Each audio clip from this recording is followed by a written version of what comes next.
ሚካኤል ድረስልኝ ብላችሁ ስትጠሩት ገና ሚካኤል ብላችሁ ተናግራችሁ ሳትጨርሱ መልአኩ አጠገባችሁ ነው ያለው።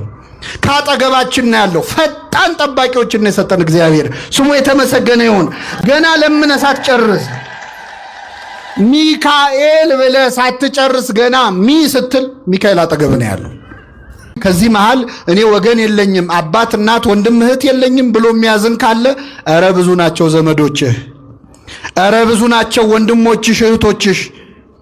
መላእክት ጾታ የሌላቸው እንደ ወንድም እንደ እህት የሚሆኑ እነ ቅዱስ ሚካኤል እነ ቅዱስ ገብርኤልን የመሳሰሉ ተቆጥረው የማያልቁ ዘመዶችን የሰጠን ማን ነው? እግዚአብሔር ነው። ከኛ ጋር ያሉት ከነርሱ ጋር ካሉት ይበልጣሉ ብላችሁ መደሰት አለባችሁ። በእውነት ቅዱስ ሚካኤል ኢትዮጵያን ማትምራት እስከመቼ ነው ይበልልን። ይህችን ሀገር ማትምራት እስከመቼ ነው ይበል። በእውነት ይሰማዋል እግዚአብሔር አይሰማው? ሰይጣን ክፉ ሆኖ ለምኖ ከተሰማ ሚካኤል ደግ ሆኖ ለምኖ እንዴት አይሰማም?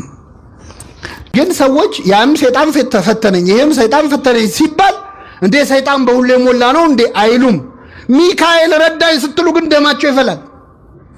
ለሰይጣን የማይጠይቁት ጥያቄ እንዴ ለሚካኤል ይጠይቃሉ? በጣም ያሳዝናል። አንዳንዴ ሰዎች ከአጋንንት ጋር ፍቅር ያላቸው ይመስላል። ቅዱስ ሚካኤል ኃጢአት ተሰረየችልኝ ይበለለውላችን። አይገርማችሁም? በእውነት ገና ተናግሮ ሳይጨርስ እኮ ነው ኃጢአተኛ ነኝ ብሎ ሳይጨርስ መልአኩ በሮ መጥቶ ኃጢአት ተሰረየችላል። እንደዚህ አይነት ፈጣን ጠባቂዎች ስለሰጠን ስሙ የተመሰገነ ይሁን። እኔ መላእክትን የሚጠሉ ሰዎች በእውነት ልቡና አይስጣቸው። ምክንያቱም መላእክት የሌሉበት ክርስትና የለም። አሁን ሞባይላችሁ ቢጠፋ እግዚአብሔር ሰጠ እግዚአብሔር ነሳ ትላላችሁ? ሚካኤል እጅ እኮ ነው ጉድ የሆንኩት ነው የምንለው አይደለ? ምን ነው ምን አረኩ ነው የምንለው እኮ። ኢዮብ ግን ሀብት ንብረት ሁሉ በአንድ ቀን ወድሞ እግዚአብሔር ሰጠ እግዚአብሔር ነሳ። እኔ በጣም ማዝነው በእውነት ሰዎች ለሚካኤል ሲሆን የሚያነሱትን ጥያቄ ለሰይጣን ሲሆን ያነሱ። መላእክትን ጠልታ አይሆንም ያለነሱ። እግዚአብሔር ቢፈቅድልህ ደግሞ ወደ እግዚአብሔር መንግስት ስትሄድ ከነማን ጋር ነው የምትኖረው? አሁን እዚህ ምድር ላይ ሚካኤል ሲባል ደስ የማይለው ሰው ሰማይ ቤት ሄዶ ከማን ጋር ሊኖር ነው? ወይስ እዛም ለብቻ አዳራሽ መስራት ይቻላል? አይቻልም። እግዚአብሔር ልቡን አይስጣቸው። አሁን ያለነው ከመላእክት ጋር ነው። ደስ ይበላችሁ ምእመናን። አብረውን ያሉት ወታደር አይደለም የከበበን። ቅዱስ ሚካኤል በክንፉ እንደጋረዳችሁ ብታውቁት ከዚህ ግቢ አትወጡም ነበር። አሁን ያለነው ከመላእክት ጋር ነው። ደስ ይበላችሁ ምእመናን። አብረውን ያሉት አሁን ምእመናን እውነት ለመናገር እዚህ ጉባኤ ላይ እየተማርን እያለ አያድርገውና ሰዎች ስለት ሰይፍ ይዘው ዙሪያችንን ቢከቡን አይዟችሁ ከኛ ጋር ያሉት ከነርሱ ጋር ካሉት ይበልጣሉ ብላችሁ ቁጭ ትላላችሁ? እኔም ካልኩ ነው። እኔም ጉባኤ ብለው ጠርተው ነው ምንም የማውቀው ነገር የለም ብዬ ቀድሜም ሮጠው ነው ሊሆን ይችላል። ፈተና ሲመጣ እኮ ነው የሰው ክርስትና የሚታወቀው አይደለ? አዎ እግዚአብሔር ከአቅማችን በላይ ከመፈተን ይሰውረን። አሁን ዙሪያችሁ ያሉትን መላእክት ብታዩአቸው በእውነት እዚህ ያላችሁ ምእመናን አጠገባችሁ ያሉትን መላእክት ብዛት ብታዩ ከዚህ ግቢ በዘበኛ አትወጡም ነበር። እችን ቃል እንዳትረሱ። ሚካኤልን የምናከብረው መልአክ ስለሆነ ሳይሆን የማን መልአክ ስለሆነ ነው? የእግዚአብሔር መልአክ ስለሆነ። የኔ ሚካኤል ልትሉ ትችላላችሁ፣ የኔ ገብርኤል ልትሉ ትችላላችሁ። ለእያንዳንዳችን እግዚአብሔር በመዓልት በሌሊት ለኃጥኡ ለጻድቁ ለምእመኑ ለመናፍቁ ለካዱት ሰዎች ሳይቀር ጠባቂ መልአክ አላቸው። በነገራችን ሰይጣን የሚል መዝሙር ይዘምራሉ ጎረቤቶቻችን። አሁን ሰይጣን ተቃጠለ፣ ሰይጣን እንዲያረኩ፣ ጠላቴ እንዲያረኩ የሚል 1000 መዝሙር አላቸው። ሰይጣን ደስ አይበል የሚል መዝሙር ይዘምራሉ። ሚካኤል ደስ ይበል ሲባል ግን ይናደዳሉ። ሰይጣን ከኔ ዞር በል የሚል መዝሙር አላቸው። ናና ሚካኤል ናና ተብሎ ሲዘመር ለምን ይናደዳሉ? ሚካኤል ወደ ሁላችን ይምጣልን። ምእመናን አመስግኑት ቅዱስ ሚካኤል።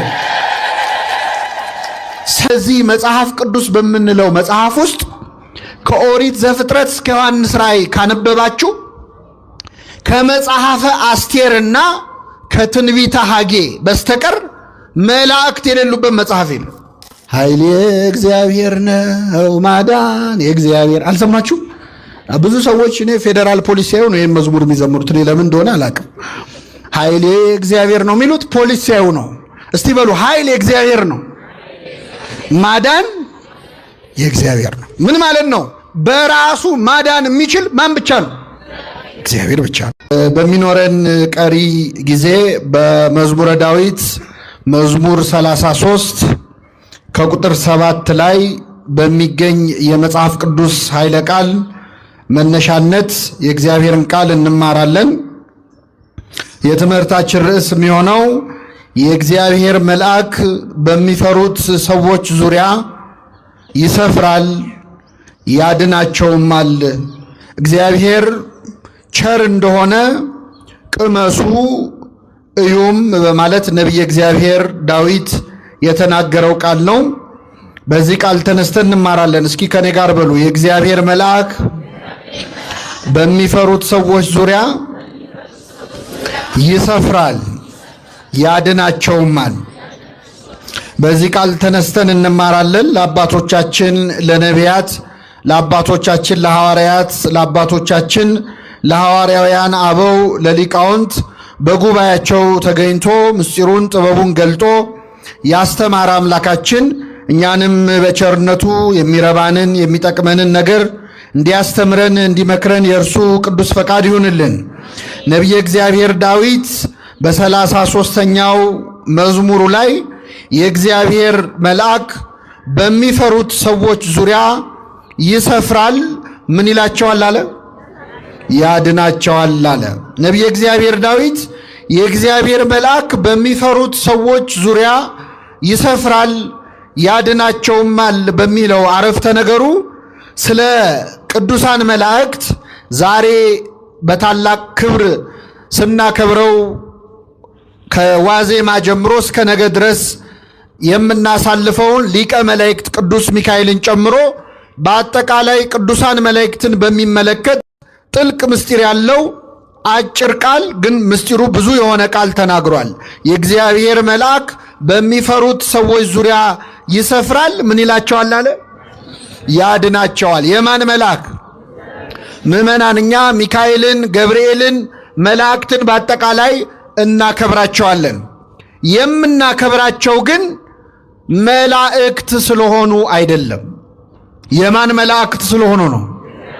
አዎ ሚካኤልን፣ ገብርኤልን፣ ኡራኤልን ሌሎቹም መላእክት ሁሉ በተፈጥሯቸው መላእክት ስለሆኑ አይደለም የምናከብራቸው። የማን መላእክት በመሆናቸው ነው። መላእክት ሆነው የእግዚአብሔር ያልሆኑ አሉ የሉም? ሰይጣንና ሰራዊቱ በተፈጥሯቸው ምንድን ናቸው? ናቸው አይደሉም?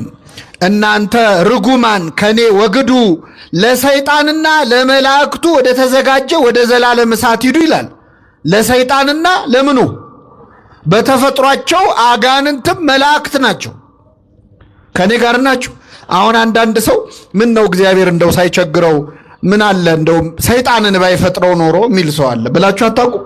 እንደው እግዚአብሔር ሰይጣንን ምን ነው ባልፈጠረው። እኔ ዛሬ ልነግራችሁ ነው፣ እግዚአብሔር ሰይጣንን አልፈጠረውም። ሰይጣንን የፈጠረው እግዚአብሔር አይደለም። እግዚአብሔር የፈጠረው ሳጥናኤልን ነው። ሳጥናኤል ሰማልያል የሚባል ቅዱስ መልአክ ነው የፈጠረው። ራሱን ወደ ሰይጣንነት ወደ ዲያብሎስነት የቀየረው ማን ነው? ራሱ ነው። እግዚአብሔር የፈጠረው ቅዱስ መልአክ ነው። ከተፈጠርክበት ቀን አንስቶ እስከ ወደቅክበት ጊዜ ድረስ በመንገድ ፍጹም ነበርክ ይላል ነቢየ እግዚአብሔር ሕዝቅኤል። ቅዱስ አድርጎ ነው የፈጠረው። በራሱ ተነሳሽነት ራሱን ያረከሰ የጣለ ያራቆተ ራሱ ዲያብሎስ ነው።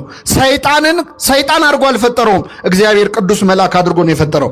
ስለዚህ መላእክት በተፈጥሯቸው ሁሉም መላእክት ናቸው። አጋንንትም የወደቁ ቢሆኑም በተፈጥሯቸው ምንድን ናቸው? ከኔ ጋር ናችሁ? አሁን አንዲት ሴት ልጅ ብትወልድ ልጇ አድጎ ሌባ ቢሆን ይቺ ሴት የወለደችው ልጅ ነው ወይስ ሌባ ነው? መልሱልኝ። እሷ የወለደችው ልጅ ነው። ሌባ የሆነው ማን ነው? ራሱ ነው። ስለዚህ እግዚአብሔር መልአክ ነው የፈጠረው። ከመልአክም ቅዱስ መልአክ ሊጋርድ የተቀባ ኪሩብ አሐዜ መንጦላይት የሰማዩን የብርሃን መጋረጃ የሚይዝ ቅሩበ መለኮት ለመለኮት የቀረበ ቅዱስ መልአክ ነው የፈጠረው። ራሱን ሩቅ ዱቅ ያደረገው ያራቆተው የጣለው ራሱ ዲያብሎስ ነው። ግን በተፈጥሮ መልአክ ነው። መልአክ ነው ብለን ግን አናከብረውም። ሰይጣን ስገዱልኝ ቢለን አክብሩኝ ቢለን ዓለምን ሰጣቸዋለሁ ቢለን አናከብረውም። ምክንያቱም መልአክ ቢሆንም የማን መልአክ አይደለም። ሚካኤልን ግን እናከብረዋለን። የማን መልአክ ስለሆነ? የእግዚአብሔር መላእክት ገብርኤልን ሁሉንም መላእክት በእውነት እምናከብራቸው በተፈጥሯቸው መላእክት ስለሆኑ አይደሉም። እንደውም አንዱ ባለቅኔ ምን አሉ መሰላችሁ? በቤተክርስቲያናችን አንድ ሊቅ ሲቀኙ ለመልአክ ይናከብሮ ለማስረጸ ክንፈ በመጠነ ነው ይቆሙ። መልአክን አሉ በቁመቱ ልክ ክንፉን ስለዘረጋ ክንፉን አይተን አናከብረውም። ለምን? ወፍና ትንኝም ምን አላቸው? ክንፍ አላቸው አሉ። ክንፍ ቢሆን የሚያስከብረው ወፉንም ትንኙንም እናከብረው ነበረ። ክንፉን አይተን መልአክን አናከብረውም። ወበሲበቱ ለሰቢና ከብሮ ቀዲሙ ሰውንም ደግሞ ሽበቱን አይተን አናከብረውም አሉ። ይህ እንኳን ባልጨርሰው ጥሩ ነው።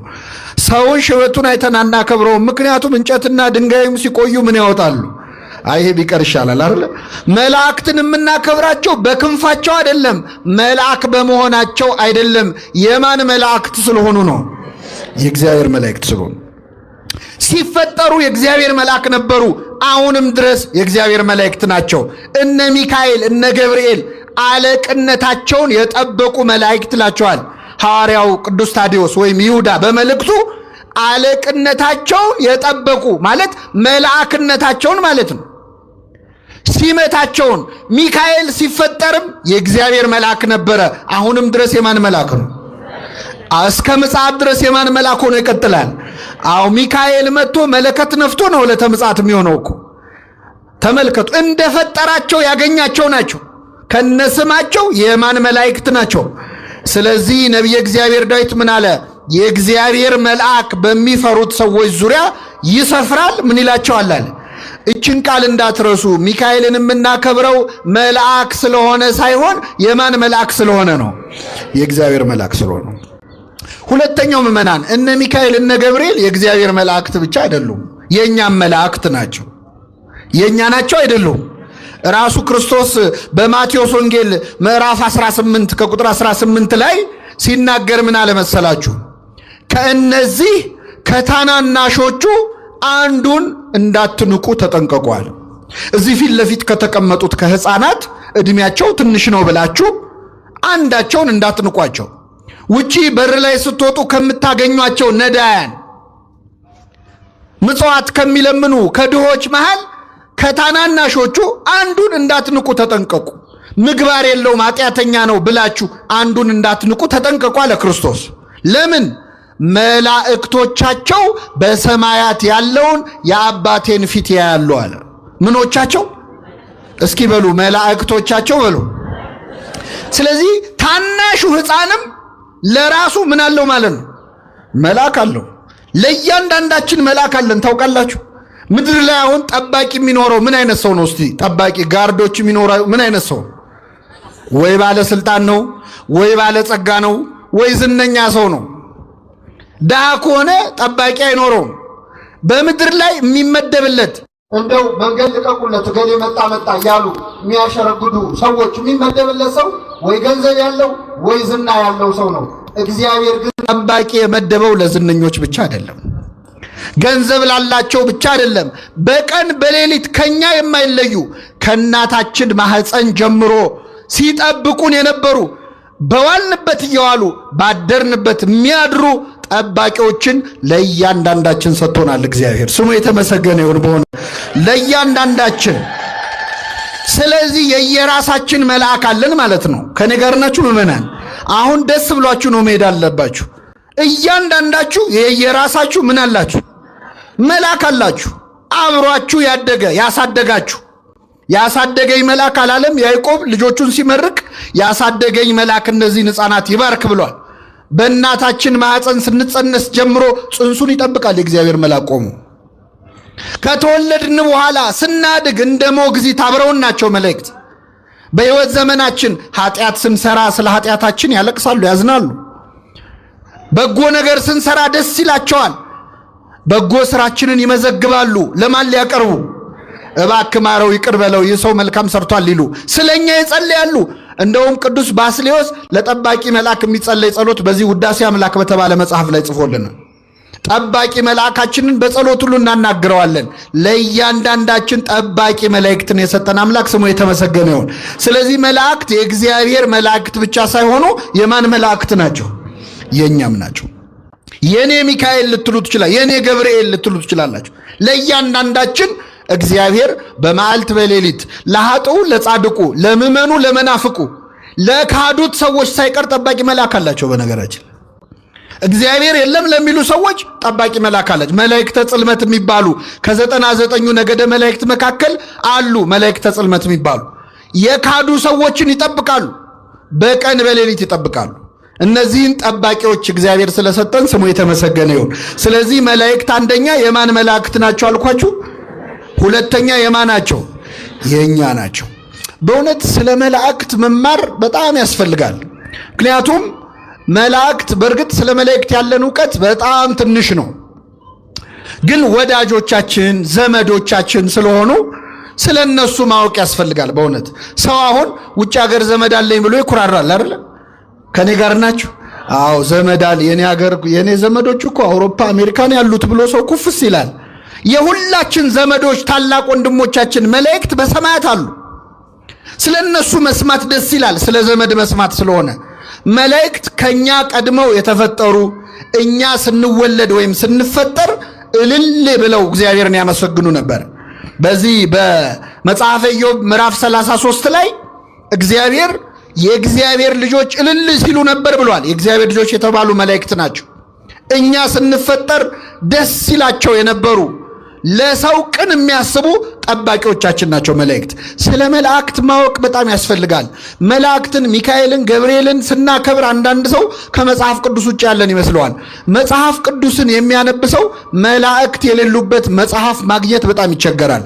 በዚህ መጽሐፍ ቅዱስ በምንለው መጽሐፍ ውስጥ ከኦሪት ዘፍጥረት እስከ ዮሐንስ ራእይ ካነበባችሁ ከመጽሐፈ አስቴርና ከትንቢተ ሐጌ በስተቀር መላእክት የሌሉበት መጽሐፍ የለም።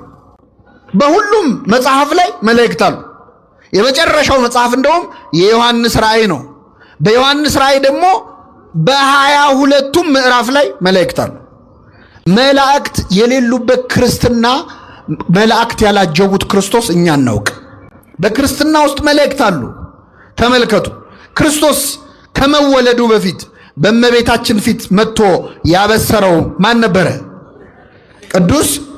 ስለዚህ የሰው ልጅ ድነት የጀመረው በገብርኤል ነው። ጌታ ሲወለድ ሌሊቱን ሙሉ ሲዘምሩ ያደሩት እነማን ናቸው? መላእክት ናቸው። ሲወለድ የዘመሩት እነሱ ናቸው። 40 ቀን 40 ሌሊት በገዳመ ቆሮንቶስ ጾሞ ጸልዮ በዲያብሎስ ተፈትኖ ዲያብሎስን ድል ከነሳ በኋላ መላእክት ቀርበው አገለገሉት ይላል። ክርስቶስ ከመላእክት ተለይቶ አያውቅም። ወደ ምድረ በዳ ሲሄድ መላእክት አብረውት ነበሩ ይላል። በዕለተ ዓርብ በተሰቀለ ጊዜ መላእክት እኮ ነበሩ። በነገራችን ላይ ክርስቶስ በተሰቀለበት በዕለተ ዓርብ እንደ መላእክት የተጨነቀ የለም። በጣም ተጨንቀዋል። ምን አስጨነቃቸው መሰላችሁ? እነሱ በሰማይ በሁለት ክንፋቸው እግራቸውን በሁለት ክንፋቸው ፊታቸውን ሸፍነው ቅዱስ ቅዱስ እያሉ እየተንቀጠቀጡ ያመሰግኑታል አይደለም? እነሱ ተንቀጥቅጠው የሚያመሰግኑት አምላክን ፊቱን ማየት አይገባንም የሚሉት አምላክ ፊቱ ላይ ምራቅ ሲተፋበት ተመልክተዋል። ፊቱን በጥፊ ሲመታ ተመልክተዋል። ተንቀጠቀጡ። በዕለተ ዓርብ አሁን ሌሊት ዛሬ ሲባል እንደምትሰሙት ጌታ ሲሰቀል ሚካኤል ዝም አለ። ገብርኤል ደግሞ ተደነቀ። እንዴት ያለ ትዕግስት ነው ብሎ ማለት ነው። እንደውም ቅዱስ ገብርኤል ሰይፉን አነሳ። የእግዚአብሔር ቸርነት ከለከለችው፣ ሰይፉን ጣለው ነው የሚለው። ሰይፉ ምድርን ሰንጥቆ እስከ ምጽአት ድረስ እየሄደ ነው። ለመላእክት አስጨናቂ ቀን ነበረ። በዕለተ ዓርብ እርቃኑን ሲገፉት፣ በአደባባይ የሾህ አክሊል ሲደፉበት ቅዱስ ሚካኤል ቅዱስ ገብርኤል ተጨንቀዋል። ሰራዊተ መላእክት ተረብሸዋል። እርቃኑን በአደባባይ ሲሰቀል በክንፎቻቸው መጥተው ስጋውን ሸፍነውታል። ስለማይታዩ እኛ እርቃኑ ተሸፍኖ አልታየንም፣ ግን መላእክት ወይ ከልልዎ ስጋው ወደሙ ለመድኃኔ ዓለም እያልን አይደል የምንቀድሰው? አዎ መጥተው ስጋውና ደሙን ሸፍነውታል። መላእክት በተጨነቀ በጸለየ ጊዜ የሚያበረታው መልአክ ታየው ይላል። ተመልከቱ፣ ክርስቶስ ሞትን ድል አድርጎ ሲነሳ ደግሞ በመቃብሩ ግራና ቀኝ ቁጭ ብለው የታዩት እነማን ናቸው? መላእክት ናቸው። መላእክት የሌሉበት ክርስትና፣ መላእክት ያላገለገሉ ክርስቶስ የለም። እኔ መላእክትን የሚጠሉ ሰዎች በእውነት ልቡና አይስጣቸው። ምክንያቱም መላእክት የሌሉበት ክርስትና የለም። በጣም ይገርማል። ጌታ ወደ ሰማይ ሲያርግ ደግሞ በእልልታ ያጀቡት እነማን ናቸው? መላእክት ናቸው። መላእክት ከክርስቶስ አጠገብ ናቸው ሁልጊዜ። መላእክትን ጠልታ አይሆንም ያለነሱ። እግዚአብሔር ቢፈቅድልህ ደግሞ ወደ እግዚአብሔር መንግስት ስትሄድ ከነማን ጋር ነው የምትኖረው? አሁን እዚህ ምድር ላይ ሚካኤል ሲባል ደስ የማይለው ሰው ሰማይ ቤት ሄዶ ከማን ጋር ሊኖር ነው? ወይስ እዛም ለብቻ አዳራሽ መስራት ይቻላል? አይቻልም። እግዚአብሔር ልቡን አይስጣቸው። እኔ በጣም አንድ ነገር ልንገራችሁና ወደ ቀጣዩ ነጥብ እመጣለሁ። የመጀመሪያዎቹ ክርስቲያኖች እንደውም ከመላእክት ጋር ከነበራቸው ፍቅር የተነሳ አንድ ያደረጉን ነገር አለ። አንድ ጊዜ ምን ሆነ? ከሐዋርያት መካከል ሐዋርያው ቅዱስ ጴጥሮስ እስር ቤት ገባ ይላል የሐዋርያት ሥራ። ጴጥሮስ ታስሮ እያለ በዚያን ዘመን የነበሩ ክርስቲያኖች አዝነው ቤት ውስጥ ቁጭ ብለው ያወራሉ። ከታሰረ ቀጥሎ መገደል ስለሆነ የሚጠብቀው እንደው ነገ ይገሉት ይሆን ከነገ ወዲያ ይገሉት ይሆን እያሉ በር ዘግተው በማታ ተሰብስበው በጭንቀት ያወራሉ። እያወሩ እያለ እኩለ ሌሊት ላይ የቤቱ በር በኃይል ተንኳኳ።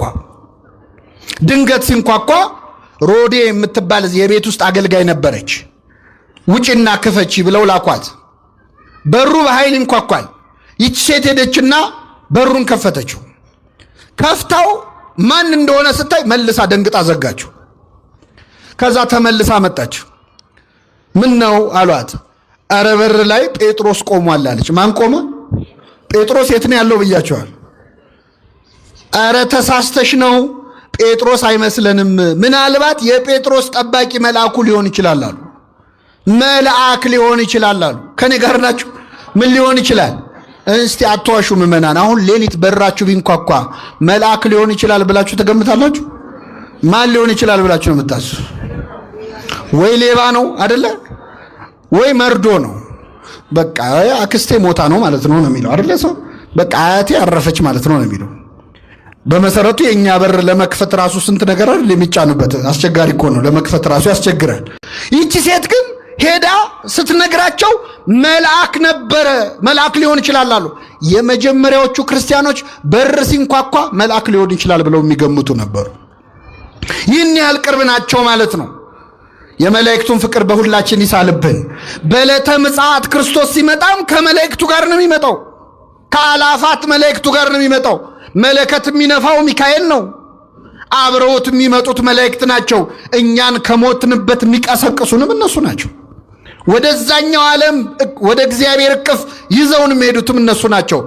ቢፈቅድልን ደግሞ የምንዘምረውም ከመላእክት ጋር ነው። ዝማሬ መላእክትን ለሁላችን ያሰማን። ተመልከቱ፣ ይቺ ቤተክርስቲያን ያለ መላእክት ክርስትና እንደሌለ ስለምታውቅ ስለ መላእክት ታስተምረናለች። ከወዲሁ በዓል እያከበረች መላእክትን ታስተዋውቀናለች። ምክንያቱም ሄደን የምንኖረው ከነርሱ ጋር ስለሆነ ማለት ነው። በደስታ ወደ ተሰበሰቡት ወደ አላፋት መላእክት ህብረት ደርሳቸዋል ስለሚል ማለት። ስለዚህ ስለ መላእክት ማወቅ ያስፈልጋል አያስፈልግም? ያስፈልጋል። እኔ በእውነት ስለ መላእክት ጥቂት ነገሮች ልንገራችሁ። አንደኛ መላእክት በጣም ብዙ ናቸው። መጽሐፍ ቅዱስ ስለ መላእክት ቁጥር ሲናገር ምን ይላል መሰላችሁ? 1000 ጊዜ 1000 ይላል። እስኪ በሉ 1000 ጊዜ 1000። አሁን እንዳታባዙ ታደራችሁ። 1000 ጊዜ 1000 ማለት ብዙ ለማለት ነው። አላፋት ጊዜ አላፋት ይላል። መላእክት ቁጥራቸው በጣም ብዙ ነው። መላእክት ስንት እንደሆኑ ቁጥራቸው ማወቅ ከፈለጋችሁ ግን እኔ ቀላል ሂሳብ ልነግራችሁ ነው። ዛሬ እግዚአብሔር ዓለምን ሲፈጥር ሰው ሲፈጥር መጀመሪያ የፈጠረው ሰውዬ ማን ነው? ማንን የፈጠረው? አዳም አይደል? ከአዳም አንስቶ እስካሁን ድረስ የሞቱ ሰዎች አሉ አይደል? መቃብር ውስጥ ያሉ የሉ? ብዙ ናቸው። በጣም ጥሩ። አሁን ምድር ላይ ያለው የሰው ልጅ ስንት ነው?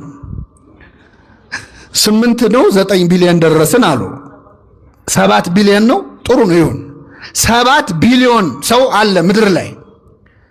ካሁን በኋላ አሁን ያለነው ስንሞት ደግሞ ከዚህ በኋላ የሚወለዱ እስከ ጌታ ምጽአት ድረስ ደግሞ አሉ አይደለም?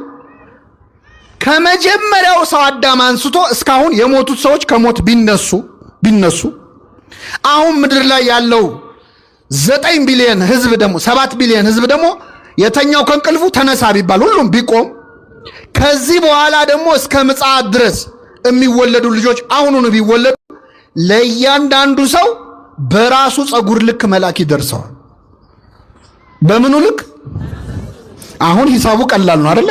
መደመር ከፈለጋችሁ መጀመሪያ የምትቆጥሩት ምናችሁን ይቻላል። የተላጨ ተገላገለ መሰለኝ። ቀዳዳውንም ቢሆን ቁጠሩት፣ ግድ የለም ብቻ ተመልከቱ። አሁን መላእክትን መቁጠር አይቻልም ማለት ነው፣ ብዙ ናቸው። ሌላው አባቶቻችን ሲገልጹ የመላእክትን ቁጥር ዓለም ከተፈጠረ ጀምሮ ዝናብ ሲዘንብ ነበር አይደል? ከዘመነ ኖህ ጀምሮ እንኳን ይዘንብ ነበር። ዓለም ከተፈጠረ አንስቶ እስካሁን የዘነበው ዝናብ ጠብ ጠብ ጠብ ያለው ነጠብጣቡ ቢቆጠር መላእክት ከዛ በላይ ናቸው። በአጠቃላይ መላእክት ብዙ ናቸው ማለት ነው። አሁን ይህንን ትምህርት ስናገር መላእክት ብዙ ናቸው ስል አንዳንድ ሰው እዚህ ቁጭ ብሎ እኔ ኑሮ አናቴ ላይ ወጥቶብኛል፣ መላእክት ብዙ አነሱ እኔ ምን አገባኝ ልትሉ ትችላላችሁ። እነዚህ ሁሉ መላእክት ከማን ጋር ናቸው? ደስ ይላል አይልም? አመስግኑ እንጂ እግዚአብሔር። ይሄ ሁሉ ቁጥር የኛ ዘመዶች ናቸው። እነዚህ ሁሉ የኛ ወገኖች ናቸው።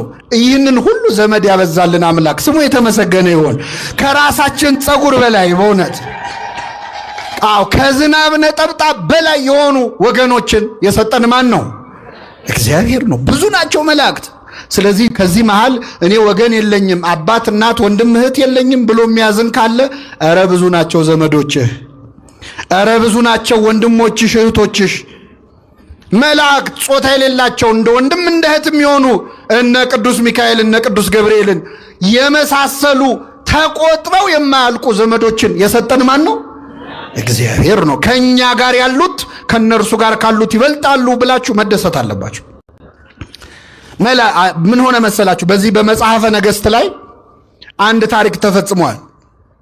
እስራኤላውያንና ሶርያውያን ጦርነት ላይ ናቸው። እንግዲህ እስራኤል ሁሌ ጦርነት ላይ ነች፣ አሁንም ጦርነት ላይ ነች አይደለም? እግዚአብሔር ሰላምን ያምጣልን። እስራኤል ከሶርያ ጋር ጸብ ላይ ነበረች። ጸብ ላይ ሆነው ሶርያውያን እስራኤልን እንውጋ ይሉና ይነሳሉ። ተነስተው በዚህ ተራራ ሄደን እንውጋቸው ብለው እዛ ተራራ ላይ ሲደርሱ የእስራኤል ጦር እዛ ቦታ ላይ ቀድሞ ይገኛል፣ ይወጋቸዋል። ሳይጠብቁ አደጋ ይጥልባቸዋል፣ ያሸንፋቸዋል።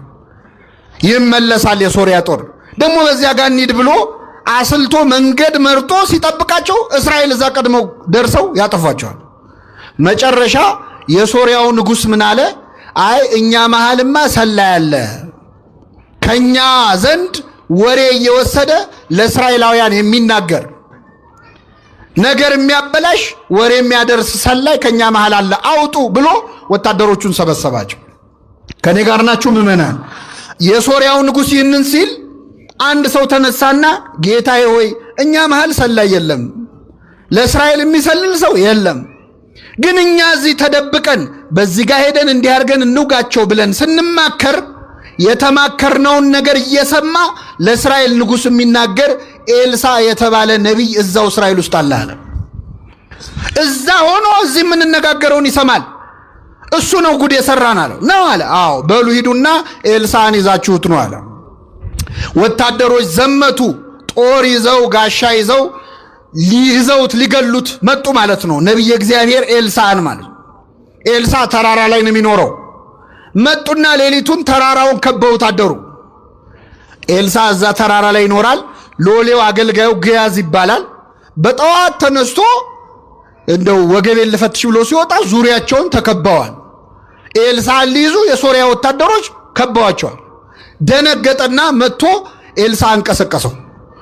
እረ ጌታዬ ኤልሳ ሆይ ተከበናል አለ። ምን ነው አለው። እረ ዙሪያችንን ሶርያውያን ከበውናል፣ እሳት ይዘዋል፣ ስለት ይዘዋል፣ እባክህ ድረስልን አለ።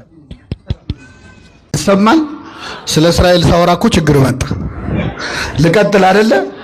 ተከበናል አለ የኤልሳ አገልጋይ ግያዝ።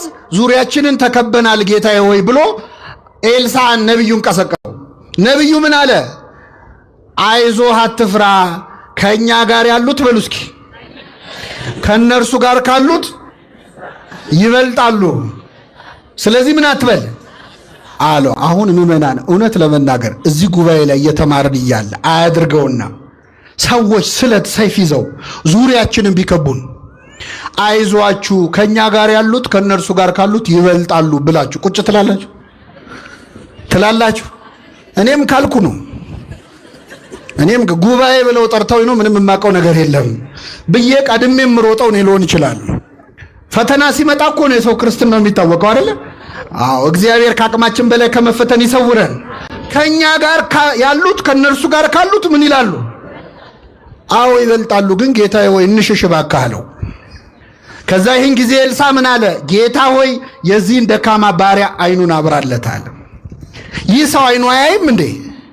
ያያል። የልቡ አይንን የማያየው አይኑን ሲያበራለት ዙሪያቸውን በእሳት ሰረገላ ተከበዋል። መላእክት አብረዋቸው ናቸው። ይህንን ሲያይ ተረጋጋ። መላእክት ለካ ኤልሳ ያለበትን ተራራ በእሳት ሰረገላ አጥረውታል። ያ ተራራ የማን ነቢይ ስላለበት ነው በመላእክት የተከበበው? የማን ነቢይ? አሁን ያለነው እኮ የእግዚአብሔር ነቢይ ያለበት ቦታ አይደለም። ይህ ቤት የማን ቤት ነው? የእግዚአብሔርን ቤት ስንት መላእክት ይከቡት ይሆን? አሁን ዙሪያችሁ ያሉትን መላእክት ብታዩአቸው በእውነት እዚህ ያላችሁ ምዕመናን አጠገባችሁ ያሉትን መላእክት ብዛት ብታዩ ከዚህ ግቢ በዘበኛ አትወጡም ነበር። አይናችን ስለማያይ እንጂ በእሳት ሰረገላ የተከበበች የእግዚአብሔር ዙፋን ቅድስት ቤተክርስቲያን ነች። አሁን ያለነው ከመላእክት ጋር ነው። ደስ ይበላችሁ ምዕመናን። አብረውን ያሉት ወታደር አይደለም የከበበን። ቅዱስ ሚካኤል በክንፉ እንደጋረዳችሁ ብታውቁት ከዚህ ግቢ አትወጡም ነበር።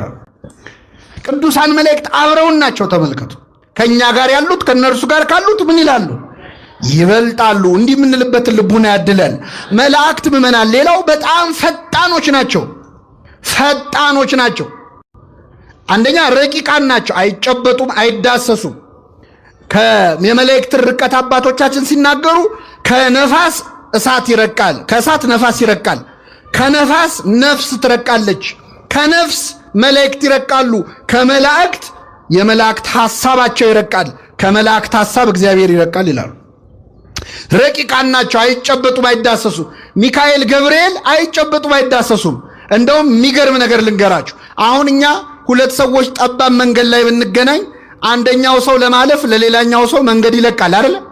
ሚካኤልና ገብርኤል ግን መንገድ ላይ ቢገናኙ ሚካኤል ገብርኤልን አሳልፈኝ አይለውም። ወሐለፈ መልአክ በውስተ መልአክ ይላል።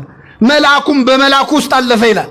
ሚካኤል በገብርኤል ውስጥ እስኪያልፍ ድረስ ረቂቃን ናቸው፣ ፈጣኖች ናቸው። ምዕመናን የመላእክትን ፍጥነት የሚያሳይ አንድ ነገር ልንገራችሁ። የመላእክት ፍጥነት የኛን ሐሳብ ያህል ነው። የኛን ምን ያህል ነው? ለምሳሌ አሁን እዚህ ቤተክርስቲያን የመጣችሁት ወይ ከቤታችሁ ነው ወይ ከመስሪያ ቤት ነው አይደል? ወይ ከትምህርት ቤት ነው።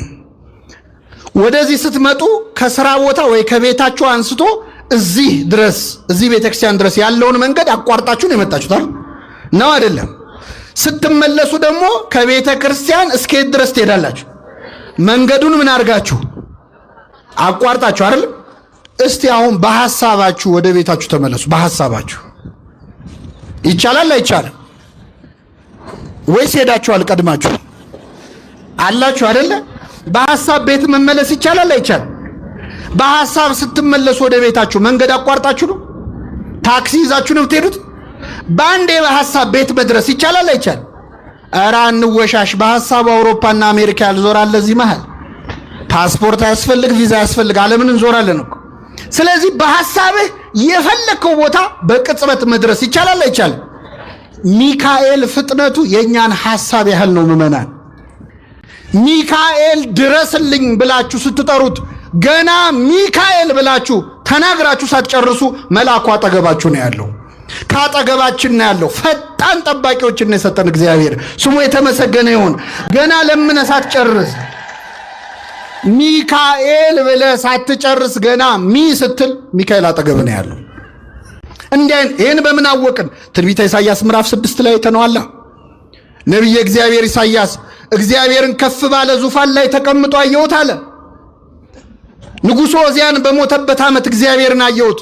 ወዮልኝ ኃጢአተኛ ሰው ነኝ፣ ከንፈር የረከሰብኝ ነኝ ብዬ አለቀስኩኝ።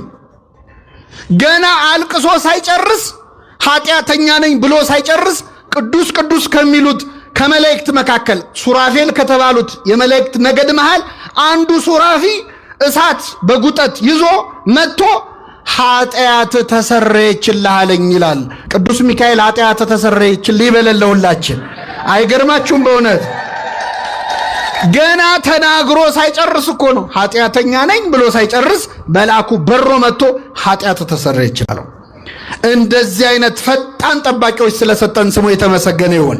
የእግዚአብሔር መልአክ በሉ እስኪ በሚፈሩት ሰዎች ዙሪያ ይሰፍራል። ምን ይላቸዋል? አሁን ነገ የሚካኤል በዓል እናከብራለን አይደል? የሚካኤል በዓል እዚህ ብቻ ነው እንደሚከበረው? ሌላ ቦታ አይከበርም? አዲስ አበባ ውስጥ ብዙ ቦታ አለ አይደል? ከአዲስ አበባ ውጭስ አለ አይደል? ከኢትዮጵያ ውጭስ? አሁን አንዳንድ ሰዎች ምን ያሳስባቸዋል? ነገ ሚካኤል በዓል ሲከበር ሚካኤል የት ነው የሚሄደው? ቦሌ ሚካኤል ነው የሚሄደው? መርካቶ ያለው ሚካኤል ነው የካ ነው የሚሄደው ብለው የሚጨነቁ ሰዎች አሉ። መላእክት በሁሉ ቦታ የሞሉ አይደሉም። በሁሉ ቦታ የሞላ ማን ነው? እግዚአብሔር ነው። ታዲያ እናንተ እዚህ ሚካኤል ሚካኤል ስትሉት እዛም ያሉት ሚካኤል ሚካኤል ሲሉት ሚካኤል እንዴት ያዳርሳል ብለው የሚጨነቁ ሰዎች አሉ። በጣም ይገርማቸዋል። እኔ ኃጢአተኛው እዚህ ጋር ቆሜ የምናገረውን ንግግር እዚህ ያላችሁ ትሰማላችሁ? አሰሙ። እዚህ የሌሉ ሰዎች እንዲሰሙ ማድረግ ይቻላል አይቻል? በምን? እዚህ ፊት ለፊት ያሉት መቅረጫ ካሜራዎች፣ ስልኮች ቀርጸው ዓለም ሁሉ እንዲሰማ ማድረግ ይችላሉ አይችሉም? ሰው የሰራው ካሜራ ዓለምን መድረስ ከቻለ እግዚአብሔር የሰራው ሚካኤል ዓለምን መድረስ ይችላል አይችልም? እንዴት ያለ አስተሳሰብ ነው! እንዴት መናናቅ ነው ከእግዚአብሔር ጋር! እኛ የሰራነው ቆርቆሮ እንኳን ዓለም ይደርሳል እኮ። ቅዱስ ሚካኤል ዓለምን ደርሶ መርዳት አይችልም ብሎ ማሰብ እንዴት ያለ ነገር ነው! መላእክት በአንድ ቦታ ሆነው ቅድም ነግሬያቸዋለሁ። ኤልሳ እስራኤል ሆነው የሶሪያ ወሬ ይሰማ ነበር አይደል? ነው አይደለም? ሲጀመር መላእክት አሁን ቅድም የጠቀስኩትን ጥቅስ ለዚህ ማስረጃ አድርጌ ልድገመው። የእግዚአብሔር መልአክ በሉ እስኪ በሚፈሩት ዙሪያ ይሰፍራል። አሁን የቁጥር ጥያቄ ልጠይቃችሁ ነው። የእግዚአብሔር መልአክ ሲል አንድ ነው ብዙ ነው? አይደለም። የእግዚአብሔር መላእክት አይደለም ቢለው የእግዚአብሔር ምን ስንት ነው? የእግዚአብሔር መልአክ በሚፈሩት ዙሪያ ይሰፍራል። ምን ይላቸዋል? መልአኩ ስንት ነው? በጣም ጥሩ። የእግዚአብሔር መልአክ አንዱ መልአክ እግዚአብሔርን የሚፈሩ ሰዎች ስንት ናቸው? ስንት ናቸው? የት ነው የሚኖሩት? ቦሌ ሚካኤል አካባቢ ነው የሚኖሩት? በዓለም ሁሉ ነው አይደለ? እግዚአብሔርን የሚፈሩ መልአኩ ስንት ነው? የእግዚአብሔር መልአክ አንዱ ሚካኤል ማለት ነው። እግዚአብሔርን በሚፈሩት ሰዎች ዙሪያ ምን ይላል? ይሰፍራል። ሚካኤል ብቻውን እግዚአብሔርን በሚፈሩ ሰዎች ዙሪያ ምን ይላል? ያድናቸውማል። የተመሰገነ ይሁን እግዚአብሔር። በእውነት አመስግኑ። አንዱ መልአክ። አሁን ይህን ስላችሁ መላእክት በሁሉ ቦታ የሞሉ ናቸው አላልንም፣ እኛ አልወጣንም። በሁሉ የሞላ ማን ነው? መላእክት በቦታ ይወሰናሉ? አዎ ይወሰናሉ። ቦታም አላቸው። ዓለም መላእክት ኢዮር፣ ራማ፣ ኤረር የሚባሉ ከተሞች ሁሉ አሏቸው። በዚህ ሲሆኑ በዛ ይታጣሉ። ይሄ ያለ ነው። በሁሉ የሞላ እግዚአብሔር ነው። መላእክት ግን በጸጋ በሁሉ ቦታ መገኘት ይችላሉ። እንኳን እነሱ ቅድም እንዳልኳችሁ በዚህ በኢንተርኔት እኔም ብዙ ቦታ አገኛለሁ። እኛ ኃጢአተኞቹ መገኘት ችለናል። ሰው በሰራው ቆርቆሮ። በዚያ ላይ እቺ መሬት የምትባለው ፕላኔት አሁን እኛ ያለንባት ኳስ ማለት ለአንድ መልአክ እኮ እግሩ ስር የሚከታት ኳስ ያህለች። ለሚካኤል ምኑ ነች? እንደምናስበው እኮ ትልቅ አይደለንም። በነገራችን ላይ በጣም ትንሽ ነን እኮ፣ በጣም ትንሽ ነን።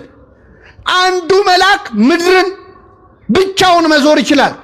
አረ እኔ በጣም ማዝነው በእውነት ሰዎች ለሚካኤል ሲሆን የሚያነሱትን ጥያቄ ለሰይጣን ሲሆን አያነሱ። ከኔ ጋር ናችሁ? ለምሳሌ እዚህ ሰፈር ያለን ሰው ኃጢአት እንዲሰራ የሚፈታተነው ማን ነው? መልሱልኝ። ሌላ ሰፈር ያለውንስ? ሰይጣን ነው አይደለ? ሌላ ሀገር ያለውንስ? ሰይጣን በሁሉ የሞላ ነው እንዴ? አይደለም። ግን ሰዎች ያም ሰይጣን ፈተነኝ ይሄም ሰይጣን ፈተነኝ ሲባል እንዴ ሰይጣን በሁሉ የሞላ ነው እንዴ አይሉም። ሚካኤል ረዳኝ ስትሉ ግን ደማቸው ይፈላል። ለሰይጣን የማይጠይቁትን ጥያቄ እንዴት ለሚካኤል ይጠይቃሉ? በጣም ያሳዝናል። አንዳንዴ ሰዎች ከአጋንንት ጋር ፍቅር ያላቸው ይመስላሉ። ሰዎች ያም ሰይጣን ፈተነኝ ይሄም ሰይጣን ፈተነኝ ሲባል እንዴ ሰይጣን በሁሉ የሞላ ነው እንዴ አይሉም። ሚካኤል ረዳኝ ስትሉ ግን ደማቸው ይፈላል። ለሰይጣን የማይጠይቁት ጥያቄ እንዴ ለሚካኤል ይጠይቃሉ። በጣም ያሳዝናል። አንዳንዴ ሰዎች ከአጋንንት ጋር ፍቅር ያላቸው ይመስላሉ። ሰይጣን የሚል መዝሙር ይዘምራሉ ጎረቤቶቻችን። አሁን ሰይጣን ተቃጠለ፣ ሰይጣን እንዲያረኩ፣ ጠላቴ እንዲያረኩ የሚል 1000 መዝሙር አላቸው። ሰይጣን ደስ አይበል የሚል መዝሙር ይዘምራሉ። ሚካኤል ደስ ይበል ሲባል ግን ይናደዳሉ። ሰይጣን ከኔ ዞር በል የሚል መዝሙር አላቸው። ናና ሚካኤል ናና ተብሎ ሲዘመር ለምን ይናደዳሉ? ሚካኤል ወደ ሁላችን ይምጣልን። ምዕመናን አመስግኑት ቅዱስ ሚካኤል። ሰይጣን ዞር በልልኝ ከኔ ወግድ ብሎ ከመዘመር ናና ሚካኤል ናና ብሎ መዘመር ይሻላል አይሻልም? አሁኛ ከሰይጣን ጋር ምን አሯሯጠን? ካማተብን ይበቃዋል። እሱ ዞር ይላል። ናና ሚካኤል ናና ግን እንላለን። ገብርኤልን ግን እንጠራዋለን። ለሰይጣን አንደበት የለንም። ለመላእክት ግን ዘምረን አንጠግብም፣ እናመሰግናቸዋለን። ስለዚህ የእግዚአብሔር መልአክ በሚፈሩት ሰዎች ዙሪያ ይሰፍራል። ምን ይላቸዋል? ያድናቸዋል። መላእክት በሁሉ የሞሉ ባይሆኑም በረድኤት በጸጋ ግን በያሉበት ስፍራ ተገኝተው መርዳት፣ ማገዝ፣ ማዳን ሁሉ ይችላሉ። የመጨረሻ ተናግሬ ጠቀልላለሁኝ። የእግዚአብሔር መልአክ በሉ እስኪ በሚፈሩት ሰዎች ዙሪያ ይሰፍራል ያድናቸውማል። ምን ይላቸዋል? መላእክት ያድናሉ። እኛ አላልንም፣ መጽሐፍ ቅዱስ ነው ያለው። እንግዲህ ቀደን አናወጣው። አንዳንድ ሰዎች መላእክት ያድናሉ ሲባል ሚካኤል ያድናል ሲባል እግዚአብሔር አያድንም ማለት አድርገው ነው የሚሰሙት። አንዱን ካላጠፉ ሌላውን ማብራት የሚቻል አይመስላቸው። እኛ እንደዛ አላልንም። መላእክት ያድናሉ ወይ? አዎ ያድናሉ። የክርስቶስን ማዳን ከመላእክት ማዳን ጋር አቀላቅለ ነው አናውቅ። የእግዚአብሔር ማዳን ማንም ሊያደርገው ያልቻለው ነው። ክርስቶስ በመስቀል ላይ ያዳነንን ማዳን በመልአክ ነው የሚለው። በመልአክ አይደለም፣ በአማላጅ አይደለም፣ እሱ ራሱ መጥቶ አዳነን ነው የሚለው። ክርስቶስ በመስቀል ላይ ያዳነንን ማዳን መላእክት ሊያድኑን ይችሉ ነበር? አይችሉም። እሱ የመጣው መላእክት ሊያድኑ ስላልቻሉ። ነቢያት፣ ጻድቃን፣ ቅዱሳን ማዳን ችለዋል? አልቻሉም። ፍጡራን በሙሉ ሊያድኑን ስላልቻሉ አምላክ ሰው ሆኖ በመለኮታዊ ደሙ መለኮት በተዋህደው ደሙ ስጋውን ቆርሶ ደሙን አፍሶ ሁላችንን በመስቀል ላይ አድኖናል። በዚህ መዳን ድነናል? አልዳንም? ስሙ የተመሰገነ ይሁን አምላካችን። በደሙ በተደረገ ቤዛነት ሁላችንን አድኖናል። መላእክት ያድናሉ ስንል ግን ይህንን ማዳን አይደለም። ክርስቶስ መስቀል ላይ ያዳነንን ማዳን አይደለም። አማርኛው ስለተመሳሰለ ነገሩ ይመሳሰላል ማለት አይደለም። ቃሉ ይመሳሰላል፣ ግን ሐሳቡ የተለያየ ነው።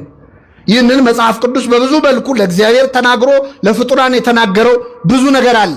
አንዱ ማዳን ነው። እነ ሚካኤል እነ ገብርኤል የሚያድኑን ማዳን ምን አይነት ማዳን ነው?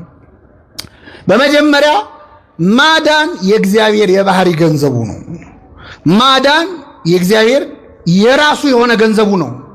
ኃይል የእግዚአብሔር ነው። ማዳን የሚል መዝሙር አታውቁም? ኃይል የእግዚአብሔር ነው፣ ማዳን የእግዚአብሔር። አልሰማችሁ? ብዙ ሰዎች እኔ ፌዴራል ፖሊስ ሲያዩ ነው ይህን መዝሙር የሚዘምሩት። እኔ ለምን እንደሆነ አላውቅም። ኃይል የእግዚአብሔር ነው የሚሉት ፖሊስ ሲያዩ ነው። እስቲ በሉ ኃይል የእግዚአብሔር ነው፣ ማዳን የእግዚአብሔር ነው። ምን ማለት ነው? በራሱ ማዳን የሚችል ማን ብቻ ነው? እግዚአብሔር ብቻ ነው። ሌሎች ፍጡራን ያድናሉ ወይ? አዎ ያድናሉ። የማዳን ኃይላቸውን የሚያገኙት ከማን ነው? ከእግዚአብሔር ነው። እንጨት ብትነኩት፣ ዛፍ ብትነኩት ያቃጥላል? ያቃጥላል? እሳትስ ብትነኩት፣ እንጨቱን ወስዳችሁ እሳት ውስጥ ከታችሁት ከጋለ በኋላ በደንብ ከተቀጣጠለ በኋላ ብትነኩት ያቃጥላል? አያቃጥልም? እንጨት በራሱ ያቃጥል ነበር? ማቃጠሉን ከማን ወሰደው? ከእሳት። እሳት ማቃጠል የባህሪው ነው አይደለም?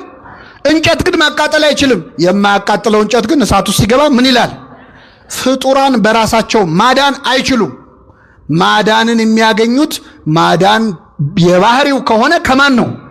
ከእግዚአብሔር ነው። መዳን በሌላ በማንም የለም። እንድንበት ዘንድ የተሰጠን ከሰማይ በታች ኢየሱስ ክርስቶስ የሚለው ስም ነው አለ ቅዱስ ጴጥሮስ። ምን ሆነ መሰላችሁ? ሁለት ደቀ መዛሙርት ጴጥሮስና ዮሐንስ ወደ ምኩራብ ሊጸልዩ ሄዱ ይላል በሐዋርያት ሥራ ላይ ምዕራፍ 4። ወደ ምኩራብ ሊጸልዩ ሲሄዱ በር ላይ አንድ ሰውነቱ ሽባ የሆነ ሰው ወድቆ ባልጋ ላይ ሆኖ ይለምናል።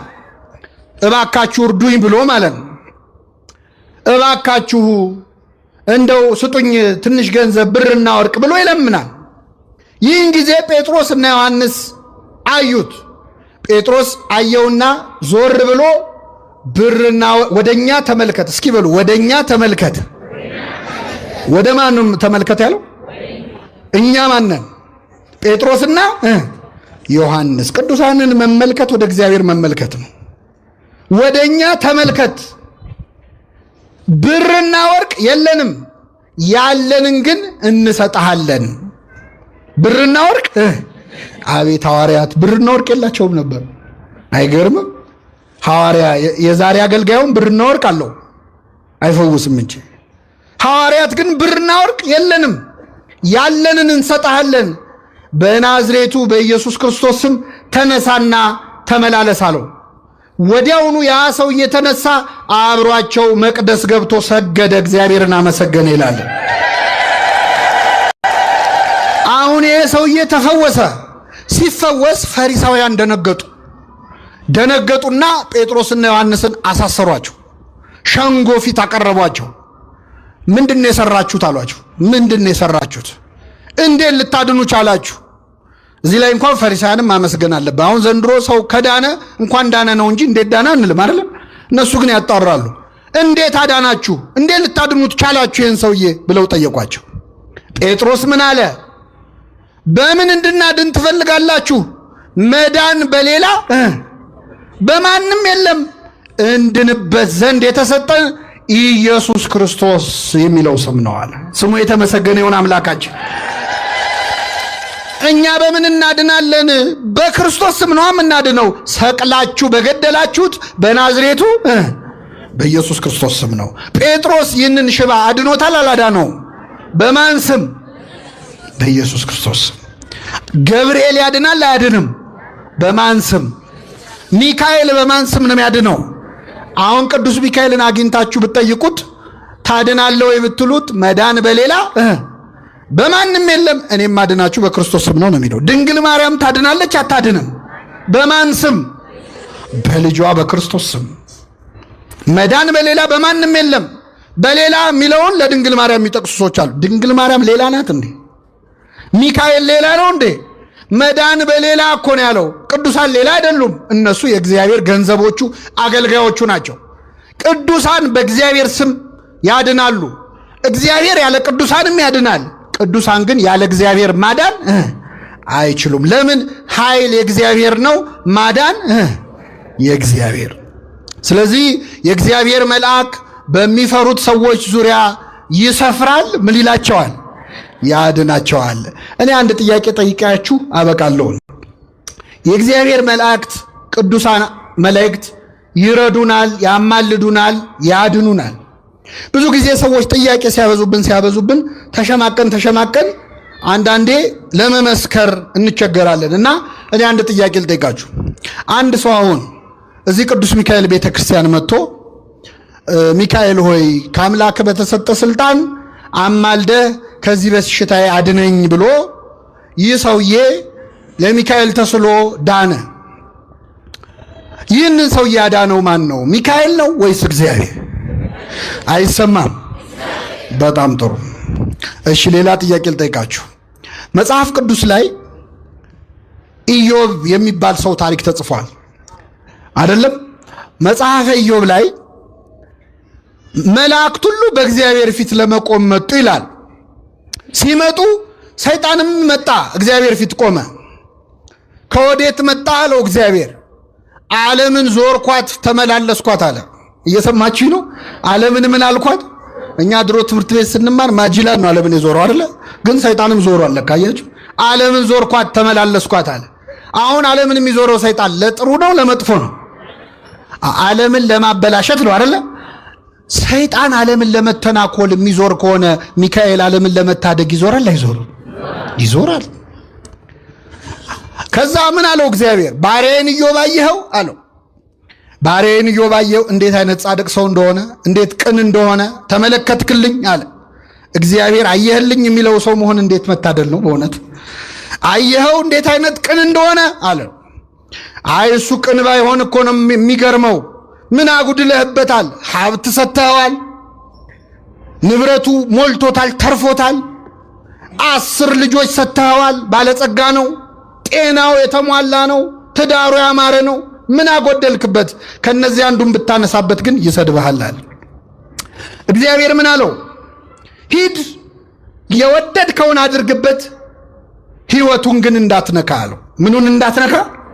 እንዳትገድለው፣ ግን የፈለግከውን አድርግበታል።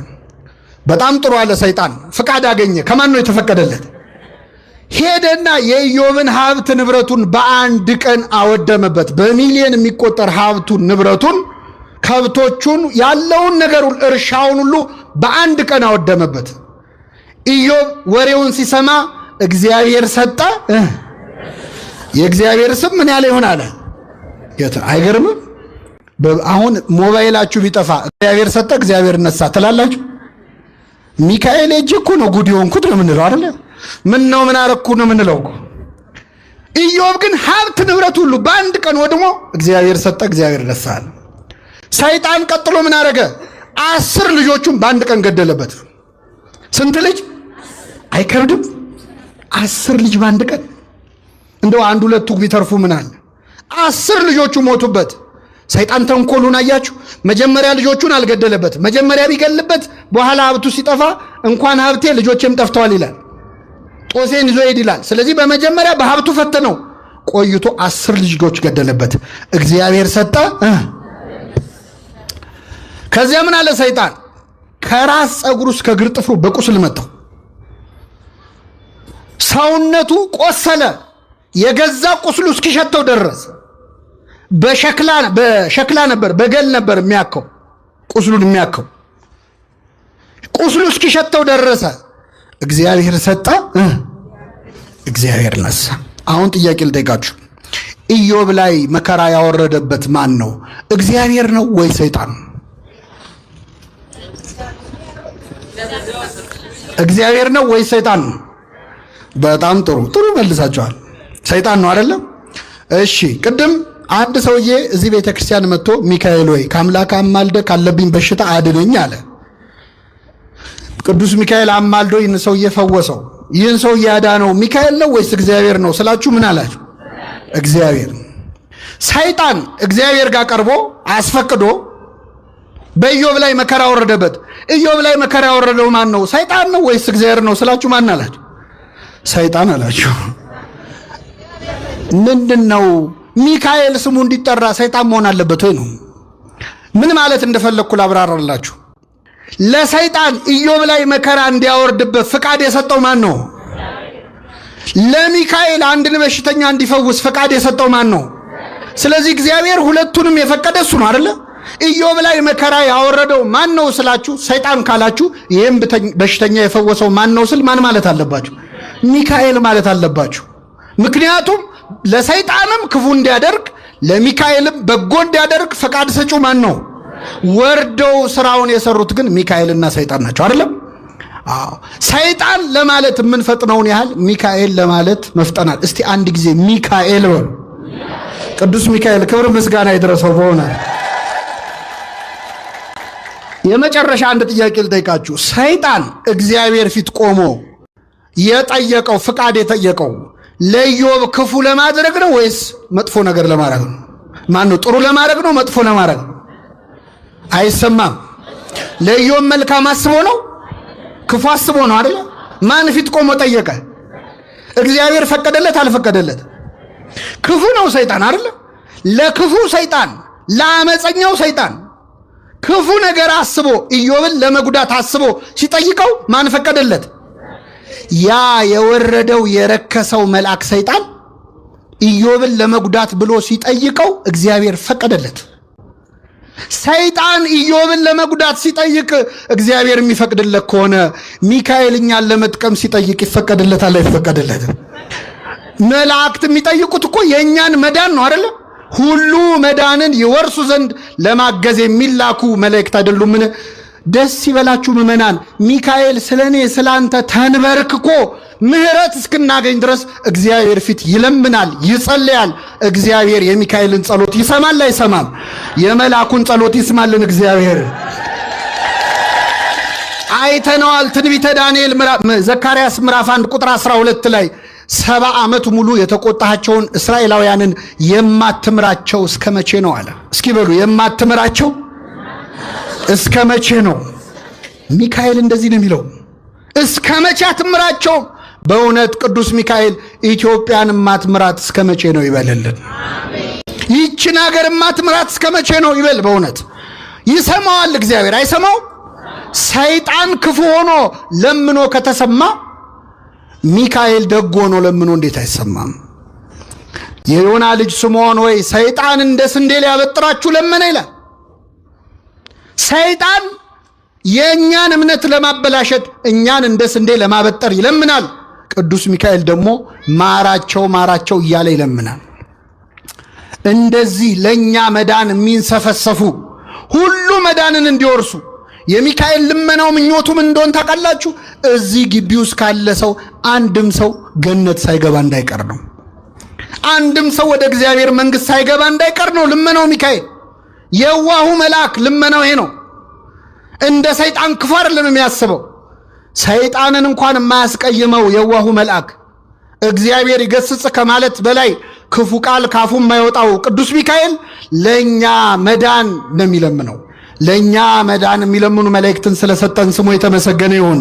የእግዚአብሔር መልአክ በሚፈሩት ሰዎች ዙሪያ ይሰፍራል። ምን ይላቸዋል? የሰማነውን በልቡናችን ያሳድርብን።